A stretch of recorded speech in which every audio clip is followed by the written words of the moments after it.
yang kedua adalah terkait dengan Permenpan 27 tahun 2021 yang nomor 27 ini tentang pengadaan PNS ya. Dan kemudian nanti ada turunannya 980 2021 tentang persyaratan STR untuk melamar pada jabatan fungsional kesehatan dalam pengadaan PNS tahun anggaran 2021. Jadi kami harapkan di Permenpan 27 ini akan berlaku multi-year. Oleh karena itu persyaratan-persyaratan yang sifatnya khusus kita turunkan di dalam keputusan menteri dan itu akan kita ganti setiap tahunnya. Demikian pula terkait dengan keputusan Menpan RB tentang nilai ambang batas. Ini juga akan kita sampaikan, tapi menyusul kemudian nanti sebelum pelaksanaan SKD. Dan yang ketiga adalah Permenpan, sebetulnya ada 27, 28, dan 29. Tapi kami sampaikan dulu yang Permenpan nomor 29 tentang pengadaan P3K untuk jabatan fungsional yang secara umum. Juga di situ ada peraturan keputusan Menteri Pan RB 981 tahun 2021 tentang persyaratan, sertifikasi, dan seleksi kompetensi tambahan untuk melamar pada jabatan fungsional dalam pengadaan P3K tahun anggaran 2021.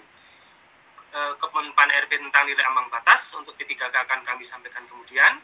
Dan yang ketiga, itu Permenpan RB nomor 28 tahun 2021 tentang pengadaan P3K untuk JF guru di instansi daerah. Ini terkait dengan nilai ambang batasnya juga akan kami akan menyusul. Kami susun seperti ini karena untuk 27 dan 29 bisa diikuti instansi pusat dan instansi daerah, sedangkan untuk nomor 3 itu hanya khusus untuk instansi daerah saja. Dan khusus untuk nomor 3 sifatnya adalah berlaku hanya tahun ini, jadi di tahun 2021 saja. Sedangkan 27 dan 29 kita harapkan bisa multi-year, seperti itu. Baik, kita mulai saja dengan progres penetapan kebutuhan yang sampai saat ini sudah baik. Sebelumnya ini ada sedikit statistik terkait dengan unduh dokumen, perlu kami sampaikan bahwa kita lihat setelah kita undangkan 7 Juni dan kemudian kita upload di JDH Menpan, itu kurang lebih hampir 60 ribuan ya. Hampir 60 ribuan sudah di-download dokumen-dokumen ini, dan ini juga menjadi indikator bagi kami bahwa sebetulnya kalau kita lihat banyak interest di masyarakat itu terkait dengan yang pengadaan PNS. Itu yang peraturan Menpan 27 2021, kemudian peraturan Menpan selanjutnya adalah di guru ini juga mungkin karena formasinya cukup besar, juga menempati yang kedua, dan yang selanjutnya adalah di peraturan Menpan terkait dengan P3K untuk jabatan fungsional. Ini adalah Bapak Ibu sekalian terkait dengan progres penetapan kebutuhan ASN 2021, di mana pada pemerintah pusat itu kita akan selenggarakan di 56 kementerian lembaga, tapi untuk LIPI, Batan, dan Lapan nanti akan kita satukan menjadi BRIN 1, jadi mungkin akan berkurang menjadi 54 kementerian lembaga, dan ada 8 sekolah kedinasan dengan jumlah formasi tadi untuk KL adalah 66.000, sedangkan sekolah kedinasan ada 8.555. Kemudian untuk pemerintah daerah dari jumlah kebutuhan sebesar 1,1 juta yang sudah kita tetapkan sejumlah 632.997, itu terdiri dari 34 Pemprov dan 495 Pemkab dan Pemkot. Kemudian secara rinciannya ada guru P3K sejumlah 531.076, kemudian P3K non guru itu sejumlah 20.960, dan CPNS itu sejumlah 80.961. Sehingga total per hari ini jumlah penetapan yang sudah dilaksanakan per cut-off 13 Juni adalah 707.622. Baik, ini ada kira-kira sebaran yang instansi daerah yang akan melaksanakan. Jadi untuk seluruh provinsi akan mengadakan pengadaan ASN 2021 ini di 34 provinsi. Kemudian untuk kabupaten kota ini yang berwarna hitam ini tidak melaksanakan pengadaan, hanya ada 13 dari 508 instansi pemerintah kabupaten yang tidak akan melaksanakan atau menunda pengadaan ASN 2021. Selanjutnya Bapak Ibu sekalian, kita masuk ke materi yang pertama terkait dengan Permenpan terkait pengadaan PNS. Jadi pengadaan PNS adalah Permenpan di 27 tahun 2021. Secara umum ini barangkali Bapak Ibu yang sudah mengikuti sosialisasi atau rapat koordinasi ketika bulan lalu kita laksanakan, secara umum tidak terlalu banyak perubahan, hanya beberapa hal yang perlu kami ingatkan kembali sebelum Bapak Ibu di Kementerian Lembaga maupun daerah menyusun kembali atau memeriksa kembali kesesuaian dengan pengumuman yang akan dilakukan oleh masing-masing instansi tersebut agar disesuaikan dengan Permenpan maupun Kemenpan yang ada. Yang pertama, bahwa secara ketentuan umum ini setiap warga negara, ini usianya 18 sampai 35 tahun, ada beberapa yang bisa dilamar sampai 40 tahun, dokter dan dokter gigi dengan kualifikasi pendidikan dokter spesialis dan dokter gigi spesialis. Kemudian dokter pendidik klinis, dosen peneliti dan perkayasa dengan kualifikasi pendidikan strategi atau doktor. Kemudian tidak pernah dipidana dengan pidana penjara 2 tahun atau lebih. Tidak pernah diberhentikan dengan hormat tidak atas permintaan sendiri atau dengan hormat sebagai PNS, prajurit TNI ataupun Polri, tidak dengan hormat sebagai pegawai swasta. Kemudian juga pelamar tidak berkedudukan sebagai CPNS, PNS, prajurit TNI atau anggota kepolisian negara RI. Kemudian pelamar tidak menjadi anggota pengurus parpol atau terlibat politik praktis. Pelamar memiliki kualifikasi pendidikan sesuai dengan persyaratan jabatan. Pelamar sehat jasmani dan rohani sesuai dengan persyaratan jabatan. Pelamar bersedia ditempatkan di seluruh wilayah NKRI. Dan beberapa hal yang kemudian perlu menjadi perhatian bahwa Bapak Ibu sekalian sebagai panitia seleksi instansi perlu membuat surat pernyataan atau surat keterangan bagi peserta agar memenuhi ketentuan-ketentuan di atas, dan apabila kemudian di kemudian hari terdapat kesalahan atau yang disengaja dan seterusnya, maka kemudian yang bersangkutan bisa tidak lolos verifikasi administrasi ataupun digugurkan. Kemudian ketentuan umum secara lainnya Bapak Ibu sekalian bahwa di tahun ini karena ada PNS, kemudian ada P3K yang jabatan fungsional dan juga P3K jabatan fungsional guru, maka jumlah potensi pesertanya cukup besar, dan kita akan melakukan bahwa calon pelamar hanya dapat mendaftar pada satu instansi, satu jenis kebutuhan maksudnya formasi, dan satu jabatan pada tahun anggaran yang sama.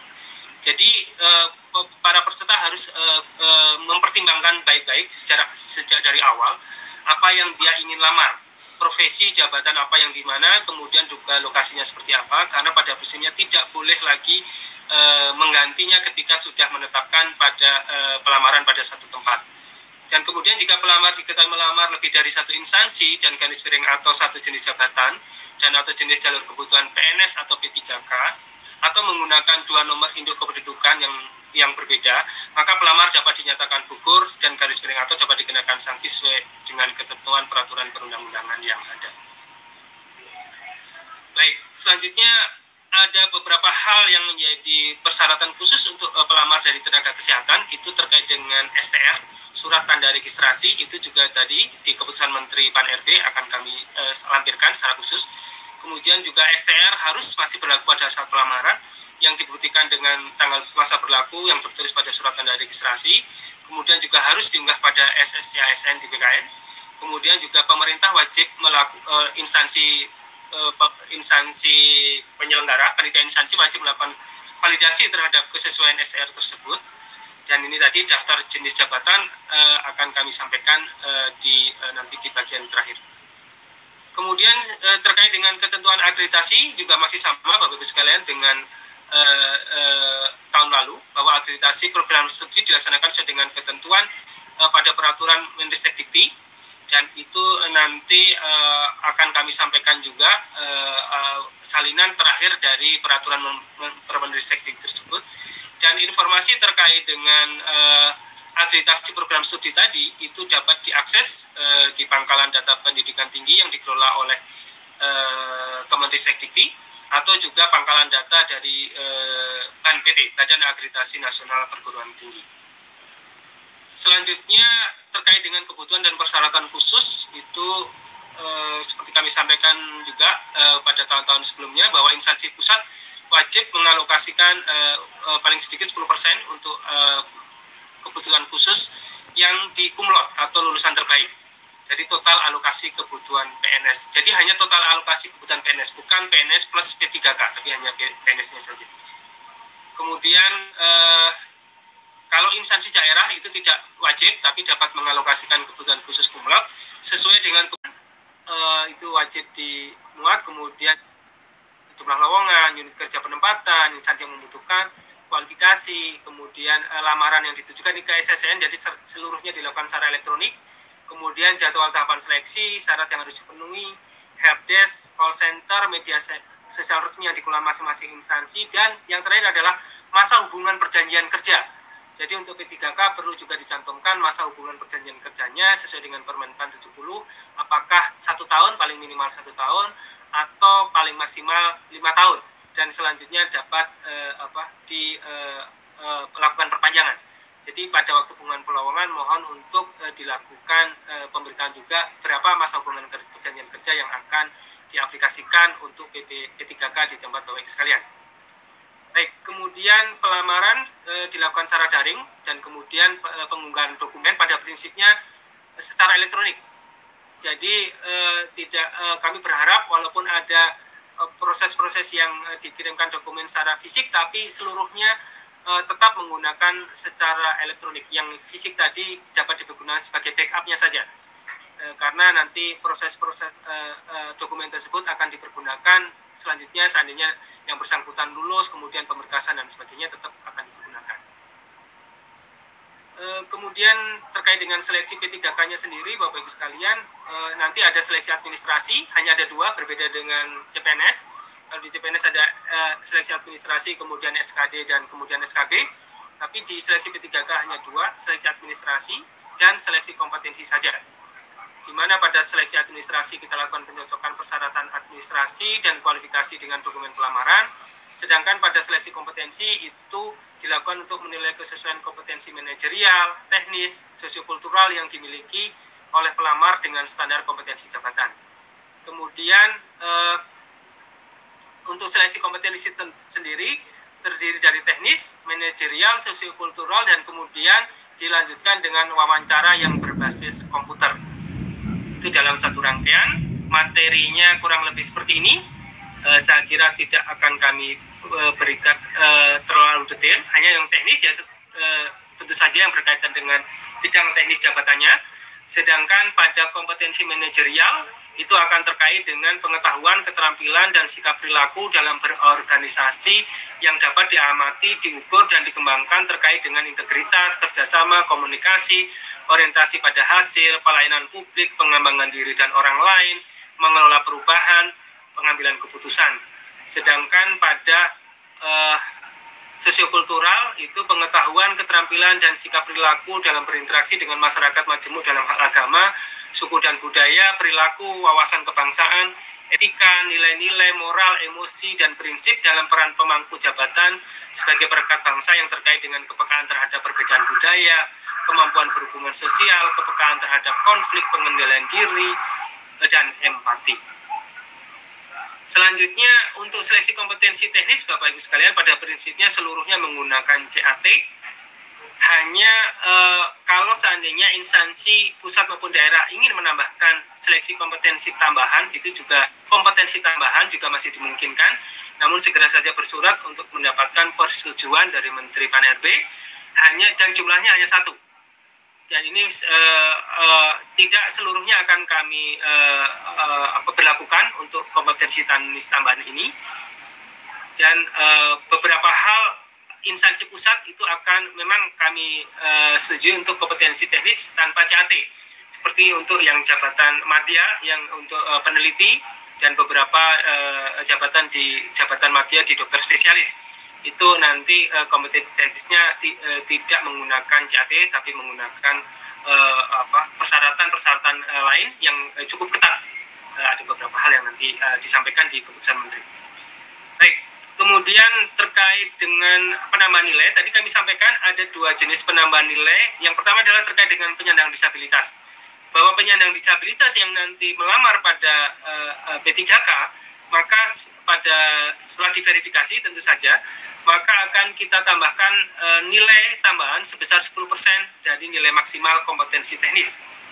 Juga terkait beberapa sertifikat kompetensi yang memungkinkan untuk P3K yang ini ditentukan oleh instansi pembina, maka akan kita berikan tambahan nilai maksimal sebesar 25%. jenis dan bobot sertifikat kompetensi sebagaimana angka 2 itu diusulkan instansi pembina JF untuk mendapatkan persetujuan Menteri PAN-RB. Dan alhamdulillah nanti di bagian akhir juga akan kami sampaikan terkait dengan keputusan Menteri PAN-RB untuk jabatan mana saja yang melakukan sertifikasi kompetensi tersebut. Selanjutnya Bapak Ibu sekalian, bahwa penambahan nilai tersebut paling maksimum adalah 100%. Jadi berlaku akumulatif. Jadi misalnya seseorang yang penyandang disabilitas dan kebetulan yang bersangkutan memiliki kompetensi sertifikat kompetensi juga, maka nilai tambahnya adalah sebesar 10% ditambah 25%, sebesar 35%. Kemudian misalnya yang bersangkutan mendapatkan nilai 80% dari nilai maksimum, maka yang akan didapatkan yang bersangkutan bukannya 80 ditambah 25 ditambah 10 atau 115, tapi maksimum adalah 100%. Jadi maksimumnya tetap 100%. Itu yang kita sebut dengan bahwa nilai tambahan secara kumulatif tidak dapat melebihi 100% dari total nilai seleksi kompetensi teknisnya. Baik, selanjutnya seleksi wawancara, Bapak Ibu sekalian, bahwa sesuai dengan PP yang ada, seleksi wawancara dilakukan dengan mempertimbangkan integritas dan moralitas itu akan dilaksanakan dengan metode CAT. Jadi nanti begitu selesai yang seleksi kompetensi teknis, langsung 10 menit kemudian dilakukan dengan wawancara yang berbasis CAT.